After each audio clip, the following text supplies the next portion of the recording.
บายดีพี่น้องยินดีต้อนรับเข้าสู่ช่องแม่น้องบอยเด้อนี่ต้อนรับเข้าสู่ช่องแม่น้องบอยยามเศร้าๆสวย สบายดีรอบสวยจ้ะพี่น้องกลับมาแต่ตลาดกับบ่ท่านได้นั่งยังคลุกคุกขุดอยู่กับหมอก๋วยเตี๋ยวกระบัวนี่แหละจ้ะพี่น้องปรุงเตรียมพร้อมเต็มที่ ๆมื้อนี้อัดเต็มหม้อได้ เอา เปิด เต็ ได้ มที่จ้ะพี่น้องเห็นลูกขายดีเมื่อวานนี่ดีใจโอ้ เต็มหม้อเพราะว่านี่ก็แม่น้องบอยก็เฮ็ดประมาณนี้แหละ เต็มเตรียมจังซี่ล่ะ เต็มจัง ปรุ ซี่ งแล้วเรียบร้อยกระบัวก็ไปคุดจิโร่ น้องบอยขายจนเบิดเมื่อวานนี่จนเบิดหม้อคักขนาด ลูกข่อยเก่งบ่พี่น้องสองไอ้น้องเพิ่น ขายกับน้องบิ๊ก2คนแล่นขายแน่แล่นส่งแน่ ทั้งขายทั้งส่ง ไปส่งให้บ่าวเอื้อแน่กับปานนั้น นี่เอ็นแก้วกระบอกกำลังตุนได้ที่เด้อมาเด้อพี่น้อง อ้ายแล้วถามว่าอีดอยมาจ่ายแล้วบ่ครับเพิ่น จ่ายแล้ว เรามาเอาใหม่หั่นแห เรี ละ ยบร้อย จ่ายแล้วก็มาเอาใหม่อีก8ชุด กระบอกกำลังตุนเอ็นแก้วนี่พี่น้องอีกประมาณชั่วโมงหนึ่งเตรียมพร้อมขายเป็นเอ็นแก้วดึงตุนในเพิ่นได้ที่ก่อนพี่น้องนี่แม่ปุ๊บพอตุนเพิ่นออกมาแล้วมันจะเป็นเอ็นแก้วแซ่บพี่น้องใส่ก๋วยเตี๋ยวน่ะแซ่บสุดยอดเคล็ดลับการขายของกระบอกแซ่บอยู่ที่เอ็นแก้วนี่แหละพี่น้องเลยตุน น้องบอยขายจนเบิดทุกอย่างผักบงทั้งเงาะไปหั่นพักหอมไปเก็บพักหอมมาหั่นจนเต็มทุกอย่างจนเบิด ก็ให้ขายดีอีกเทอมมือนี่แม่บัวก็ไปอัดตลาดมาเต็มที่มากกับบ่ฮอดเฮือนมาแต่ตลาดกับพี่น้องเอ้ยลงหมอคู่ให้ลุงพรพาแวะหมออีกป้าบัวน่ะบ่ทราบนี่นะโดนเขาอีก2 เข็มเหือสัตว์ออกอยู่เดียวนี่มาแล้วก็ยืนยาวเลยแล้วนี่มาแล้วแม่นี่มันก็เฮ็ดก็แก๊กๆเนาะพี่น้องการที่เฮาขายของเฮาสิแบบว่าต้องใส่ใจรายละเอียดน่ะเฮ็ดรวบๆเรียบๆบ่ได้เด้อป้าบัวนะเฮ็ดหยังบัวใส่ใจขนาดใดกว่าสิพร้อมขายน่ะเป็นชั่วโมง2 ชั่วโมงโอ้เพิ่นขายดีกระเทียมเจียวครึ่งกระปุกเมื่อวานแม่เจียวไว้ไปซับไปให้แม่เลยบัดนี้แม่สิเจียวให้จังว่าลูกค้ามาบ่มีใส่ได้นี่ไปซับกระเทียมก่อนบัดนี้ ซับกระเทียม สบายดียามเช้าเด้อพี่น้องมาปอกกระเทียมห้องเคียงมันจังบ่ดังเนาะพี่น้อง มันจะไม่พักต่อ เตรียมนี่งงกล่องแล้วเห็นไหมมาเห็นครับมือกระเทียม เตรียมอันเครื่องขายเฮาให้เรียบร้อยลูกค้ามาก็สิได้อันนั้นโลดประมาณ10 โมงเริ่มขายปกตินะป้าปู่นะถอยออกไปที่เจ้า อันนี้มาใส่ดิอันนี้มาใส่เปลือกมันเห็นแล้วเนาะ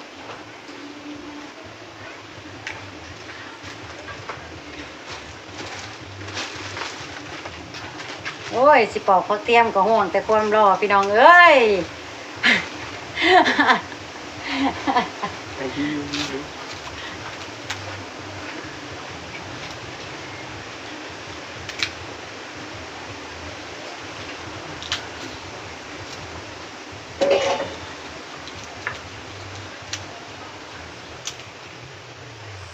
หอมใบเตยหวนน้ำก๋วยเตี๋ยวปลาบุก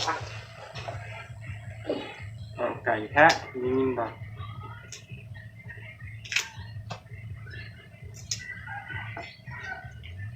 เซฟปรุงยำได้กับเซฟ โบราณดอก3-4หัวอ๋อ เตรียมเกี่ยวนะวันต่อวันแห้งดีมันจะได้หอมกินมันจะได้หอมแห้ง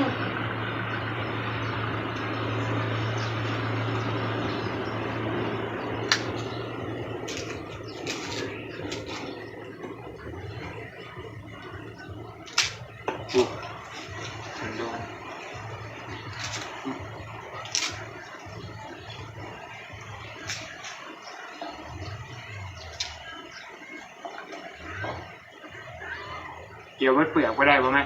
บ่แล้วมันบ่แม่นกระเทียมน้อยมันกระเทียมมันขีดเปลือกมันหนาเกิน เกี่ยวไปเลย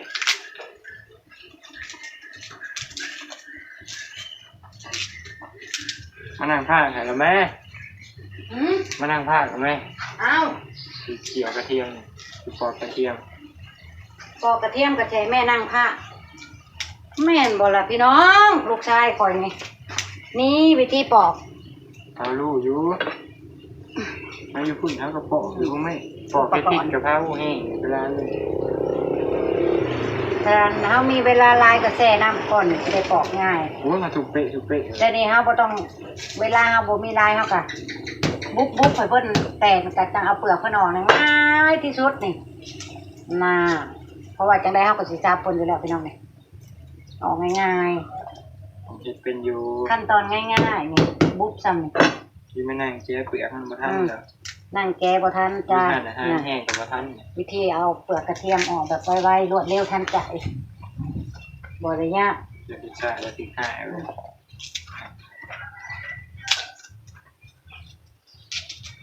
ต้องรีบแก้รีบปั้นนี่แกปั้นเทนึงเลยน้ำหูน้ำตาจนไหลปั้นผิดก็จะกระเทียมใส่กันไง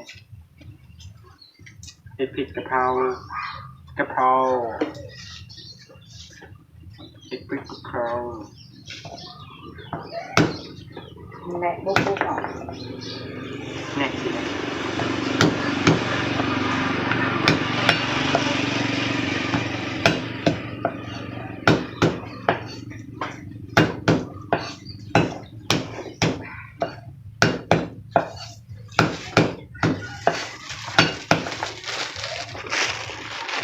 ยังบ่ทันได้พาลูกกินข้าวเช้าอยู่ได้พี่น้อง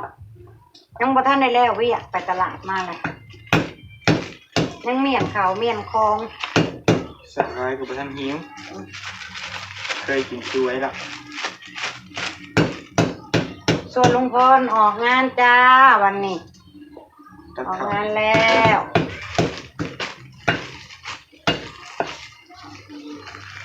ปลาเนี่ยก็ไว้พัดให้เจ้าหันเนาะก็ต้องพัดยำแรงยำลุงพรเลิกงานมาเพื่อจะได้กินพร้อมหน้าพร้อมตากันแต่ว่าตอนเช้ามันจะกินยังละซ้ำไม่ลูกนี่พี่น้องเอ้ยยังไม่ทันได้มียังสู้ลูกกินซ้ำปลาบัวนะ น้องบอลมีแต่สิลวกไปเกี๊ยวกิน ม ไปวีนไปอ่ะใช่ปะน้ำซีน มันก็ได้กินมันก็ได้ลูก ฮะ ลูกไปเที่ยวกินก็ได้ง่าย ฮะ เคล็ดลับลูกไม่ค่ากินก้อนเป็นใช้ดีลูกค่ะว่า อืม แม่นบอก ของแท้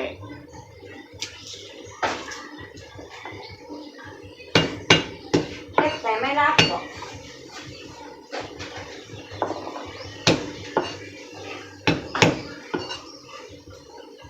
บุกไปเรื่อยค่อยปอกที่ดัง ทุกไปแล้วเราก็ค่อยเอาเคี่ยวเปลือกออกซับเลย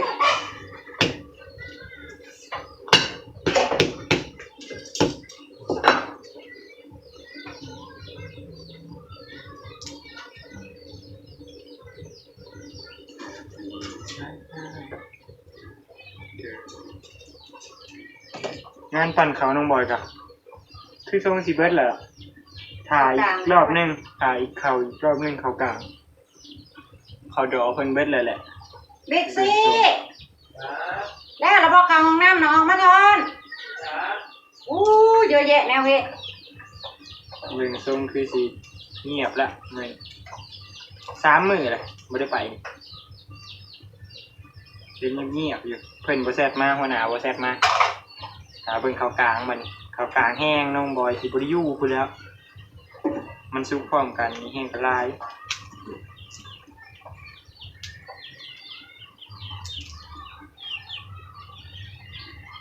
ปล่อยให้น้องบิ๊กก็พอแล้วปั่นเขาเกี่ยวเขาอยู่เงี้ยตัดเอาตัดกับบ่ยากกับตัดเลยปีประมาณ3-4 มื้อก็แล้วน้องบอยมาเด้อขอข้าวเคี่ยมรุ่นนี้บ่ห้องกินข้าวห้องเฮ็ดเวียก ของดีเสียใจโต๊ะนั่งไม่ได้ผลลังอะไร พอแล้วก็เฮ็ดซอยก็ยากแล้ว ว่าดีอย่าเชียงอย่าพลาดอะไร ว่าไปซื้อแล้วขอ คุณ ไม่ เล่ไปซอยอ้ายหมดแล้วนั่งพ่อน้ำป้าน้ำลุงหมดแล้ว เอาบุเป้ เออแล้วทำบ่ทันมีลูกค้าเนี่ยก็พากันไปตัดผมนี่น่ะบ่ได้หรอก มาตัด เขามีงานก็ไปได้มันตัดผมมา มาดีมาแล้ว งานเปิ้ล งานซุป ชุบเปิ้ล อยู่บริเวณแถวงานมันเหมือนตัดผมมาแล้วอันนี้เขาบอก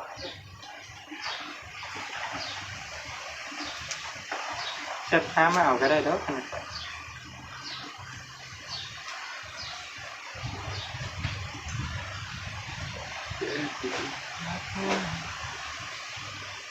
พริกเจียวยังเมื่อกี้เนาะยังเนาะ ยังอยู่ยังอยู่ พริกเจียวกระเทียมมื้อนี้เพิ่นจะเจียวพริก บอกกันไหม ทุกแย่ทุกแย่อะไรอยู่ บอกซอยกัน บอกซะลูกเดียวผมบอกไว้บอกง่าย โอ้ย มีทานอาหารผิดนั่นอีกแล้วเราไปนั่งก็เสียหัวหน่อยเว้ยทำอะไรวะ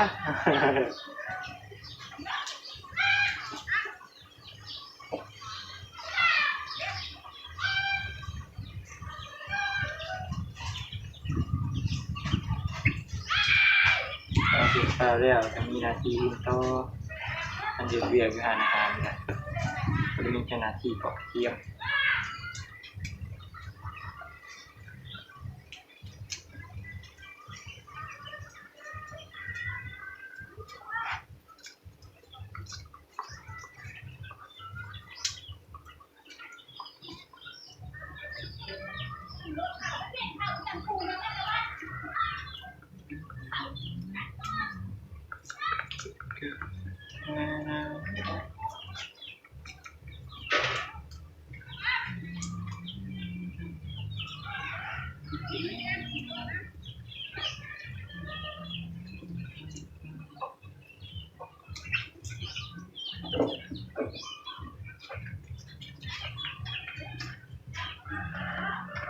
อ้าวเคร่งเครียดกับอันเวียกเกินไปจนลืมป้าลืมลุงนั่งเบิ่งสลอนเลยนี่ เสียบได้นี่ สองไงเนาะเอาเพิ่นพี่น้องเอาให้เพิ่นปอกเสร็จซะก่อน เป็นผู้ที่เข้าใจดีเลือกคนมากดีเรียบร้อยถูกแล้วจ้าเอาแม่ไปเที่ยวกัน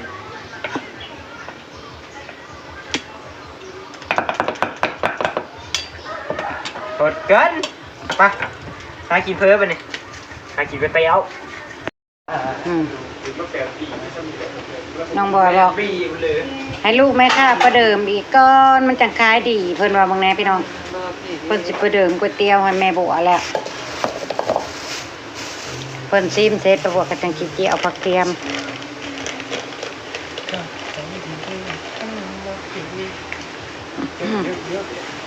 อาหารโปรดชุมเพิ่นถ้าบ่กินมาม่าก็แม่นกินก๋วยเตี๋ยว ได้สิเก็บกับ เจ็บแขวก็บ่ต้องกินเตรียมพร้อมพี่น้องเตรียมพร้อมขายแล้วจ้าเต็มหม้อพวกนี้ซีซันนำก๋วยเตี๋ยวปลาบัวเป็นตาแซ่บบ่พี่น้องออกสีทองปลาบัวบ่ให้ดำเกิดได้ปลาบัวสิให้สีประมาณนี้แต่ว่าอร่อยมากๆค่ะ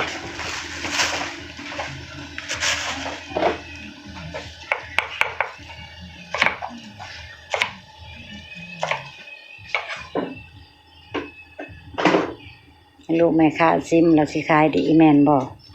มาลุ้นกันพี่น้อง มื้อนี้ป้าบัวบ่ได้ไปไสดอกจ้ะเพราะว่าคู่หูป้าบัวบ่อยู่ออกงานแล้วจ้ะคู่หูป้าบัวลุงพรออกรับจ้างตัดข้าวอีกแล้วจ้ะป้าบัวก็เลยบ่มีคู่หูไปทางใดก็สิพักผ่อนอยู่เฮือนพ่อป้าบัวบวกกับป้าบัวเป็นเมื่อยอยู่พักผ่อนมื้อนี้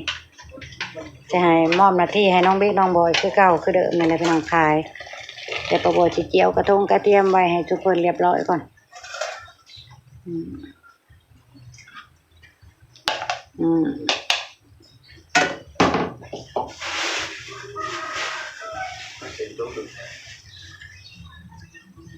บดได้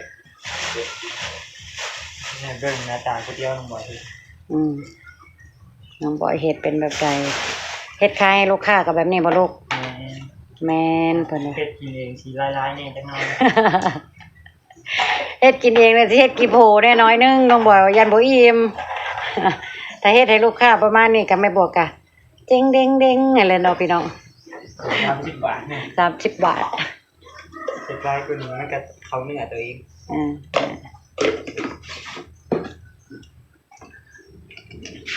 นี่เวลาเพิ่นเฮ็ดให้ลูกค้าเพิ่นก็สิประมาณนี้พี่น้อง เป็นเสียน้ำเลย นี่น้ำก๋วยเตี๋ยวปลาบัวพี่น้อง สีสันแซ่บจะแซ่บหอมอู้ยหอมใบเตยหอนๆใส่เครื่องเทศแล้วใส่ใบเตยลงไปจักหน่อยพี่น้องโอ้ยกลิ่นตลบอบอวลเลยจ้ะ นี่ ชื่นใจนี่พี่น้องมาสดก๋วยเตี๋ยวน้ำน้องบ่อยจ้ะพี่น้องจ้า มา ไปถามความรู้สึกน้องบ่อยว่าแซ่บบ่ เข้ม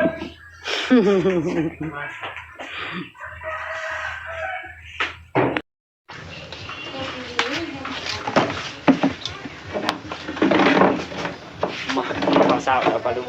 กินเส้นเพราะมันกินข้าว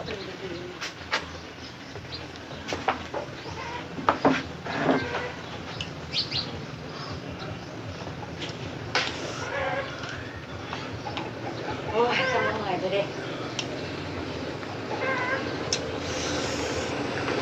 แซ่บดูยังเพิ่นกินแซ่บ อร่อยแล้วไม่ต้องปรุงแม่นบ่ ก็ได้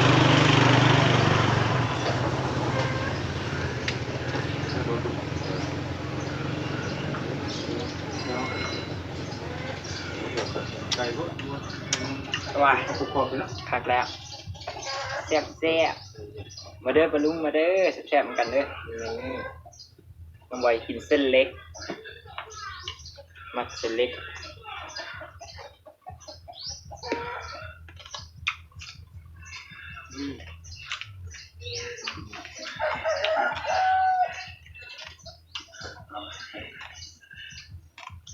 น้ำกินแล้วไปซื้อทั่วเด้อ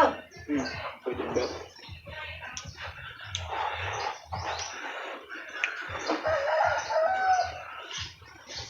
โอ้ฮอน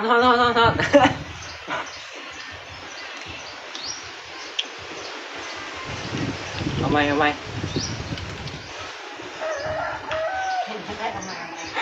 มันฮอน น้ำโพดดงๆจะบ่ฮ้อนจังได้เลย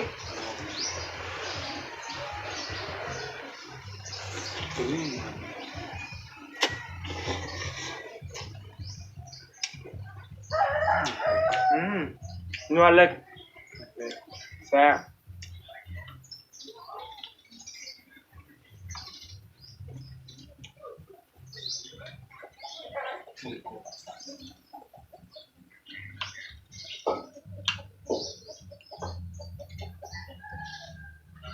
ก๋วยเตี๋ยวก็ได้คล้ายแต่นี่แหละ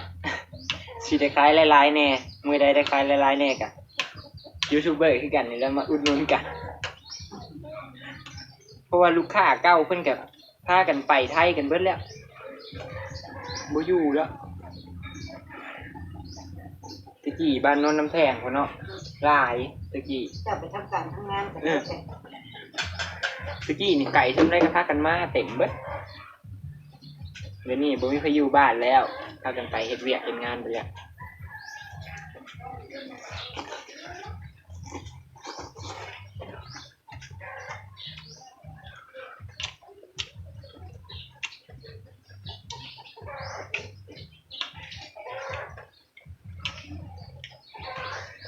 หลายคนมาจากกรุงเทพลูกค้าเก่าก็ยังมาหาคือเก่าคิดฮอดเพิ่นเจ้าเด้แหละ ไปกินดูแซ่กับบุคคลเจ้าบอกลูกค้าว่าแบบนี้ป้าตำรวจยิงปุ้ย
อิ่มละมอสนาวเมื่อคืนนี้ต้องบอกไปเก็บภาพบรรยากาศไว้สักนิดแล้วได้จ้าฝากกดไลค์กดแชร์กดติดตามช่องให้น้องบอยนี่เด้ออย่าลืมกดโฆษณาให้น้องบอยนี่เด้อจ้าบายดีไปปีให้ได้แล้ว